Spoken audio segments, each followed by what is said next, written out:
Kalau sudah ngomongin teknologi, ya tentu tidak ada yang sempurna teman-teman. Contohnya di Redmi Note 14. Apakah generasi dari Redmi Note 13 ini semua di-upgrade? Ya jelas tentu tidak teman-teman ya. Saya tentu percaya kalau ada yang di-upgrade pasti ada yang di-downgrade. Karena untuk menstabilkan harga juga tentunya. Contohnya pada bagian kamera sendiri, untuk Redmi Note 13 4G kemarin masih ada kamera ultra lebar ya 8 megapiksel. Sedangkan di generasi selanjutnya Redmi Note 14 malah dihapuskan, diganti depth sensor dan juga kamera makro. Ini padahal penting banget ya kamera 8 megapiksel ultra lebarnya. Tapi di sisi lain dari tipe ini juga ada yang di-upgrade ya. Contoh dari perlindungan layarnya sudah menggunakan Corning Gorilla Glass kelas 5, sedangkan yang kemarin masih menggunakan kelas 3 teman-teman. Oke lah, langsung kita bahas aja untuk spesifikasi dari Redmi Note 14 4G ini. Kalau kita lihat pada bagian desainnya sendiri, saya suka ya. Desainnya terkesan elegan, cuman hari ini Xiaomi mungkin lagi suka dengan warna yang gonjreng-gonjreng. Tapi buat teman-teman yang suka warna gelap juga masih disematkan di Redmi Note 14 ini. Karena Redmi Note 14 mengusung 3 varian warna. Yang pertama ada Magnetic Black, ada Lime Green, dan juga ada Mist Purple. Jadi kalian tuh suka yang mana, sesuaikan aja dengan seleranya ya. Warna ungu, warna hijau, atau warna black yang gelap-gelap gitu. Masuk pada bagian dapur pacunya sendiri. Untuk Redmi Note 14 4G didukung chipset dari MediaTek Helio G99 Ultra. Embel-embel Ultra ini saya juga kurang paham. Menurut informasi yang saya cari, ini hanya ada peningkatan pada bagian kamera sendiri. Gak begitu signifikan untuk embel-embel Ultranya, apa yang bikin upgrade dari prosesor ini. Sedangkan untuk pabrikasinya sendiri di 6 nanometer. Tentu untuk menunjang kecepatan dari prosesor ini juga dikolaborasikan dengan konfigurasi RAM 8 GB. Dengan internal storage 128 GB, ada juga untuk varian yang 256 GB. Masing-masing penyimpanan ini juga masih bisa di-up ya teman-teman menggunakan kartu SD yang sampai 1 TB. Untuk jenis penyimpanan sendiri yaitu UFS 2.2.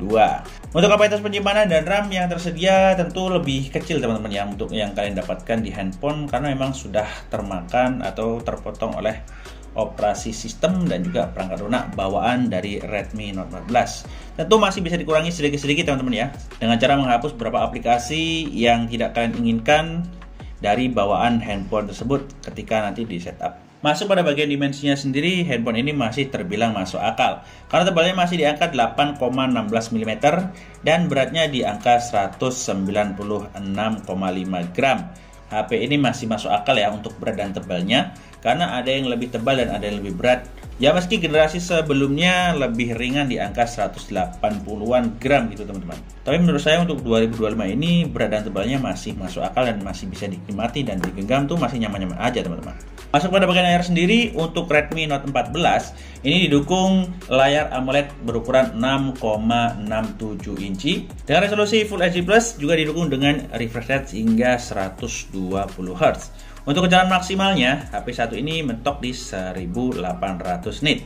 Dan layarnya di Redmi Note 14 sendiri sudah dilindungi dengan Corning Gorilla Glass kelas 5. Cukup upgrade ya dari Redmi Note 13-nya yang masih menggunakan Corning Gorilla Glass 3. Oke, selanjutnya kita akan masuk pada bagian sektor fotografinya sendiri.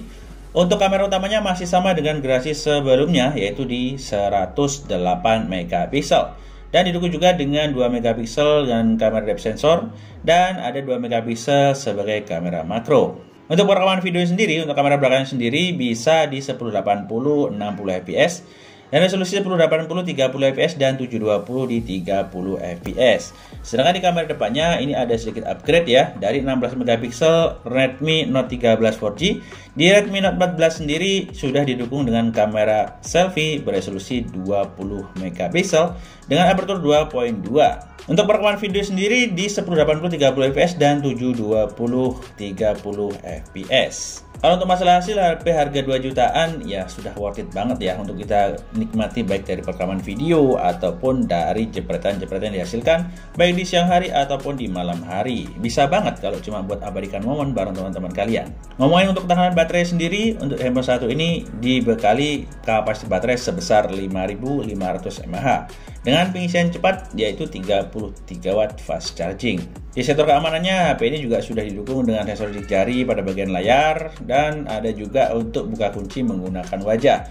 Untuk fitur NFC apakah disematkan bang? Ya, ada. NFC-nya juga support di HP yang satu ini. Jadi kalian mau transaksi top up dan sebagainya nggak perlu khawatir ya, karena HP ini sudah juga dilengkapi dengan NFC. Kalau ngomongin masalah suara gimana bang? Tentu HP Redmi Note 14 ini sudah didukung dengan dual stereo speaker. Walaupun masih sedikit cempreng kalau di volume maksimal, tapi masih bisa dinikmati ya teman-teman ya. Terakhir, HP ini apakah sudah aman buat hujan-hujanan ataupun main ke kotor-kotoran ya teman-teman? HP ini sudah cukup aman ya. Saya tidak mengatakan maksimal di amannya karena HP ini masih didukung dengan sertifikat IP54, bukan 68 atau 69 yang sudah di-upgrade pada brand-brand sebelah, bisa buat berenang ataupun buat di kedalaman 2 meter.